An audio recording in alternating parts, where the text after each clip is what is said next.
नमस्कार समस्त वाशिमकरांनो, आज मी अकोला नाका ते आरे कॉलेज या रोडवरती कोपऱ्यावरती आहे आणि शोकांतिका बघा, दिवसा ढवळ्या प्रकरण न्यायप्रविष्ट असताना सुद्धा मुख्याधिकाऱ्याच्या आदेशान्वये 70 ते 80 वर्ष जुनं हे पिंपळाचं झाड, ज्या झाडासोबत हिंदू धर्मांच्या कित्येक प्रथा या रूढी जुळलेल्या आहेत, असं पावन पवित्र हे पिंपळाचं झाड इथे तोडण्यात आलेलं आहे.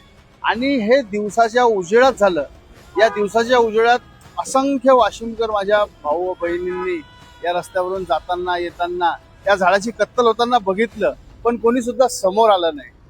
आज आपल्या माध्यमातून मी आपल्याला सांगू इच्छितो की हा जो झाड आज तुटलाय, या नॅशनल हायवे 161 वर्ष हे शेवटचं झाड होतं. यानंतर मुख्याधिकारी नगरपालिका असतील किंवा कोणतेही प्रशासकीय अधिकारी नॅशनल हायवे ऑथॉरिटीचे असतील, यानंतर आज सन्माननीय न्यायालय, सत्र न्यायालय वाशिम यांनी आदेश दिलेला आहे की पुढील आदेशापर्यंत ही वृक्षतोड थांबवावी.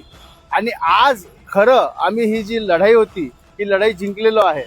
तर हे आज तुम्ही बघताय, हे जे नुकसान आहे किंवा या झाडांचं ही जी कत्तल चाललेली आहे, ती अवैध कत्तल करत असताना या लोकांवरती कोणाचा मालकी हक्क राहिलेला नाही आहे, हे असे वागत आहेत.